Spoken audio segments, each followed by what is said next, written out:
महापुराण की कथा कहती है रविवार को अगर लोटा भरकर शिव को समर्पित करा जाता है तो घर में तेज लक्ष्मी प्राप्त होती है। क्या मिलती है? तेज लक्ष्मी। रविवार को अगर शिव पंचायत में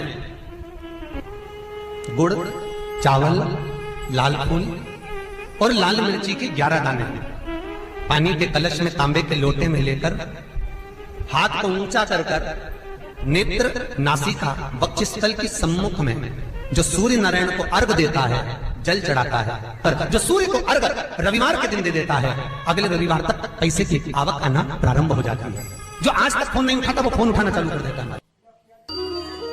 अगर कोई बड़ी बीमारी है, कोई बात आपको शंकर भगवान से कहना है तो रविवार के दिन जब सूर्य को अर्घ देंगे तो वही कलश रख देंगे अर्घ दिया हुआ, फिर उसको आपको धोना नहीं है। दूसरे दिन सोमवार का दिन पड़ेगा, फिर जल भर लो उसी कलश में, सूर्य नारायण को अर्घ देकर वही कलश से वापिस जल भरकर शंकर जी के मंदिर में ले जाकर जल को चढ़ाना प्रारंभ कर दीजिए। आपको स्वयं बड़ी रोग, बड़ी बीमारी में भी आराम लगना प्रारंभ हो जाएगा। आप कहो।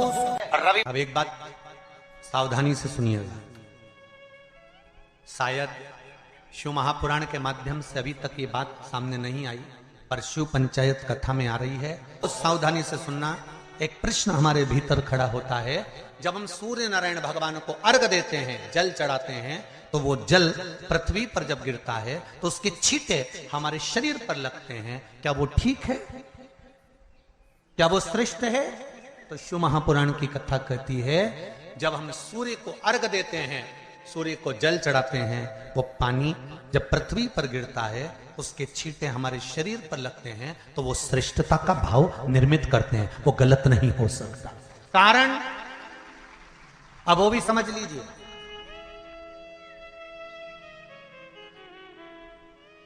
अब सूर्य नारायण भगवान को आप जल चढ़ा रहे हो तो छींटे नहीं लगे, उसके लिए क्या स्टूल पे चढ़ के चढ़ाओगे कि कुर्सी पे चढ़ के चढ़ाओगे?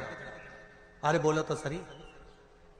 अब कई लोगों के दिमाग में यह बात भरा गई कि हम भगवान को जल चढ़ाते हैं, वो हमारे शरीर में छींटे लगते हैं, जमीन पे से पानी गिरता है, वो हमारे शरीर को छींटे लगते हैं, भगवान को अच्छा नहीं लगता होगा।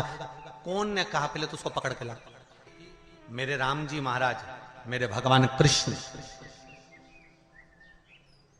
बड़े बड़े संत, साधु, सन्यासी, तपस्वी, साधक, उपासक जितने भी हुए, जिन्होंने सूर्य की आराधना करी, इन्होंने टेबल पे चढ़कर या कुर्सी पे चढ़कर जल नहीं चढ़ाया, इन्होंने पृथ्वी पर खड़े होकर ही, क्योंकि पृथ्वी तत्व के देव हैं शिव। जब हम मृत्यु लोक पर खड़े होकर, पृथ्वी पर खड़े होकर भगवान शंकर का भाग पृथ्वी तत्व को धारण कर कर जल को हाथ में लेकर जब समर्पित करते हैं और जो जल नीचे गिरता है वो शरीर पर अगर लगता है तो हमको उसका आशीर्वाद ही प्राप्त होता है, दोष नहीं लगता। पर लोगों ने इसको विपरीत कर दिया। कि कौन ने विपरीत करा? कई लोगों ने इसको विपरीत कर दिया।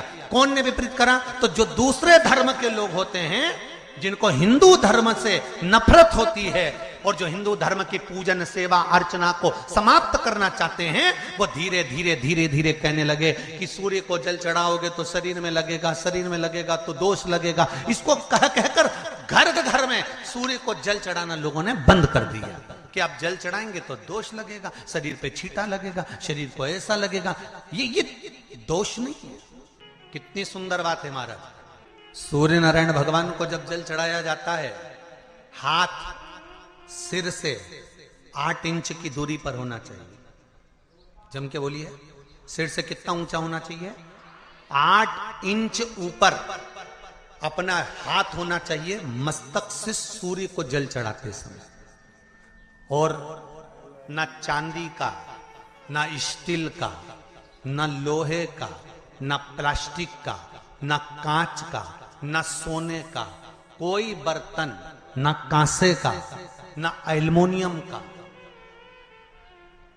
ना पीतल का, केवल एक पात्र होना चाहिए, वो है तांबे का। काय का पात्र होना चाहिए? तांबे का पात्र। और सूर्य नारायण भगवान को जब 8 इंच ऊपर तुम्हारा हस्त है और जब हम सूर्य को जल चढ़ा रहे हैं कैसे जल चढ़ाना है वो भी समझ लीजिए।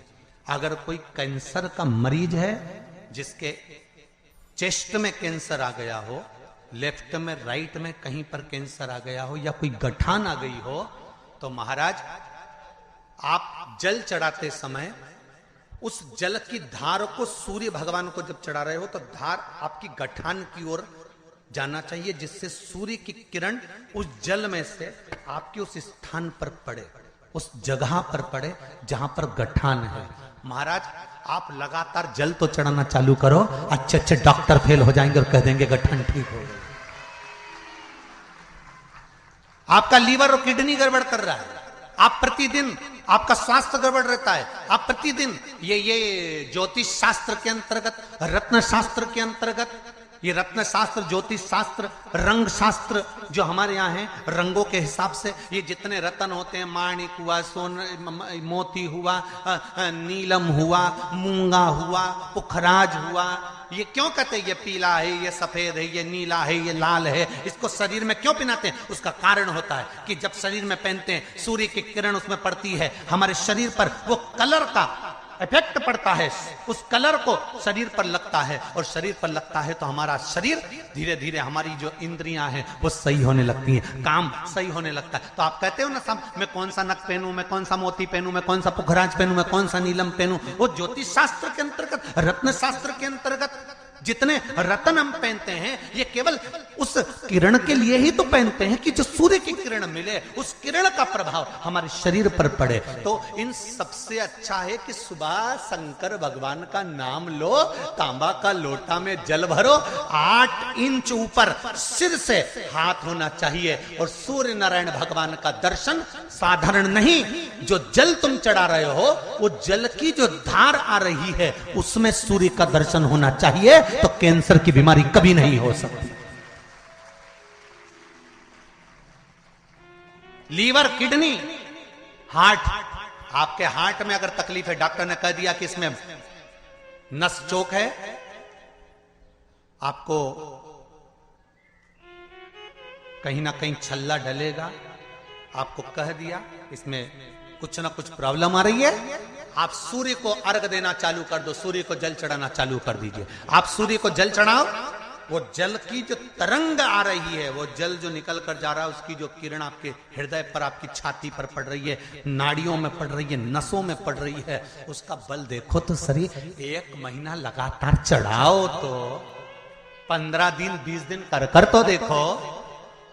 क्यों राम जी महाराज जल चढ़ाते थे, क्यों भगवान कृष्ण जल चढ़ाते थे सूर्य को, क्यों दशरथ जी महाराज जल चढ़ाते थे, क्यों कश्यप ऋषि जल चढ़ाते थे सूर्य को, सारे 33 कोटि देवता, सारे ऋषिवर, साधु संत सन्यासी तपस्वी साधक उपासक सब भगवान सूर्य को अर्घ दिया करते थे। क्यों देते थे, किस लिए? सूर्य नारायण भगवान को जल चढ़ाते समय आपके पंजों की एड़ी ऊंची नहीं होना चाहिए, ध्यान दीजिएगा। आपका पंजा पांव का पूरा की पूरा जमा होना चाहिए भूमि पर। हाथ कितने इंच ऊपर? 8 इंच ऊपर होना चाहिए। जल जो गिरे, सूर्य की किरण, सूर्य का दर्शन उस जल की रोशनी में करना चाहिए। क्या होगा उससे? जिस बच्चे को आंख में चश्मा लगा हो, मोटे से मोटा चश्मा लगा हो, छूट नहीं रहा हो, तो थोड़े दिन उसको सूर्य का अर्घ चढ़वाना चालू कर दो और जल में से सूर्य का दर्शन कराना चालू कर दो। सूर्य का दर्शन जल में से 2 महीना 2.5 महीना बहुत है, आंख की रोशनी बढ़ जाएगी, चश्मा हट जाएगा। आप कर देखिए। अब एक प्रश्न और खड़ा होता है सूर्य को अर्घ देने का। गुरुजी, पंचदेव पंचायत में सूर्य नारायण भगवान शंकर की पंचायत में हैं। सूर्य नारायण को हम फ्लैट में रहते हैं, हम फ्लैट के अंदर रहते हैं, तो हम फ्लैट में रहते हैं, हमारे यहाँ अगर छज्जा नहीं है, हमारे यहाँ जगह नहीं है, तो हम सूर्य को अर्घ कैसे दें? तो महाराज खिड़की तो होगी, अगर घर में फ्लैट में पानी ढुलेगा और आप लोग नहीं समेट सकते तो एक बाल्टी रख लो, एक पात्र रख लो, पर सूर्य नारायण भगवान को अर्घ देकर रोशनी शरीर पर पड़ना चाहिए। जिंदगी में कभी कोई बड़ी बीमारी नहीं आ सकती। कितने लोग देते हैं सूर्य को अर्घ? जरा हाथ उठाओ। बहुत बढ़िया, बहुत जोरदार। पुरुष लोग भी देते हैं ना, चाहे बच्चे से बच्चा, बच्चों के हाथ में भी एक लोटा पानी पकड़ाओ। घर में छोटे बच्चे हो ना, उनको तांबे का लोटा दो, पानी दो, जा बाहर खड़े हो जा, एक लोटा पानी चढ़ा के आओ। पहले दिन आप स्वयं बच्चे के साथ बाहर खड़ी हो, ओटले पर, घर के बाहर खड़ी हो, छत पे खड़ी हो या घर के बाहर खड़ी हो, और बच्चे से कह लो चढ़ाओ बेटा, देखो ऐसा हाथ 8 इंच ऊपर करिए, तांबे का लोटा लेकर पानी धीरे धीरे डोलना है। जैसे वो स्लो मोशन के सीन नहीं होते नाटक में, ये एकदम धीरे धीरे धीरे, बस नहीं तो मालूम पड़े छोरा छोरी एक साथ उंडेल के अंदर। नहीं, जल चढ़ाते समय उस पानी में से सूर्य की किरण पड़ना चाहिए, सूर्य की किरण। एक बात और कहना चाहूंगा, अगर आप लोग स्वीकार करेंगे तो, अगर कहीं आपको लगता हो कि बच्चा पढ़ने में कमजोर है, विद्या में कमजोर है, रिजल्ट अच्छा नहीं आ रहा, पढ़ने में कमजोर है, वो पढ़े, अपनी जगह पढ़े, वो कार्य करे अपनी जगह करे, मेहनत करे अपनी जगह करे। बच्चों को कह दो कि कुछ समय के लिए सूर्य को अर्घ देना चालू कर। सूर्य की किरण जहां पर ब्राह्मण या हिंदू धर्म का व्यक्ति मस्तक पर तिलक लगाता है, भुकुटियों के बीच में उस सूर्य की किरण इस भुकुटी के बीच पड़ना चाहिए, परंतु पानी कम से कम ना करते हुए स्लो मोशन में धीरे धीरे गिरना चाहिए, एकदम धीरे धीरे।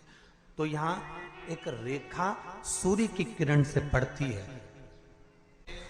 सूर्य नारायण भगवान को स्टील के लोटे से या चांदी के लोटे से या पीतल के लोटे से या प्लास्टिक के लोटे से या कांच के बर्तन से जल चढ़ाने से आयु छिन्न होती है। क्या समाप्त होती है? आयु। और सूर्य नारायण भगवान को अगर तांबे के लोटे से जल दिया जाता है तो आयु की वृद्धि होती है, और दिन भर में अगर कोई काम अटकने वाला है तो वो काम का रास्ता खुल जाता है और शरीर की बीमारी समाप्त हो जाती है। शरीर की बीमारी समाप्त हो जाती है। एक नियम बना लो कि हमारे शरीर को, क्योंकि दिन भर हम दुकान पे बैठे रहते हैं, नौकरी में लगे रहते हैं, सर्विस में लगे रहते हैं, अगर मुंबई, पूना, चेन्नई, मद्रास आदि का अधिक बड़ी बड़ी सिटियों में लोग रहते हैं तो उनको ऑफिस जाना पड़ता है, सवेरे से जल्दी उठते हैं, काम करते हैं, दिन भर ऑफिस में लगे रहते हैं। व्यापार करने वाला व्यक्ति व्यापार करता रहता है, नौकरी करने वाला व्यक्ति नौकरी करता रहता है, धंधा करने वाला व्यक्ति धंधा करता रहता है, ठेला चलाने वाला, गाड़ी चलाने वाला गाड़ी चलाता रहता है। घर की माताओं को एक नियम चालू कर देना चाहिए। क्या नियम? क्योंकि जान है तो जहान है। बोलो सही है कि गलत है?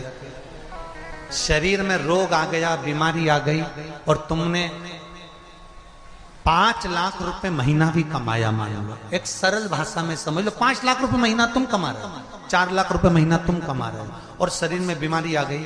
अब वो 5 लाख रुपए तुम्हारे कमाए हुए किसी काम के हैं क्या? हॉस्पिटल में जाओगे, दवाई में, गोली में, जांचों में वो समाप्त होते चले जाएगा। तुमने कमाया किसके लिए था? अपने बच्चों के लिए। मेहनत किसके लिए करी? अपने बच्चों के लिए। परिश्रम किसके लिए करा? आगे बढ़ने के लिए। और मालूम पड़ा कि तुम बीमार पड़ गए, जितना तुमने कमा कर जोड़ा था वो सब तुम्हारी बीमारी में लग गया। तो ऐसा कमाना कोई फायदे का है क्या?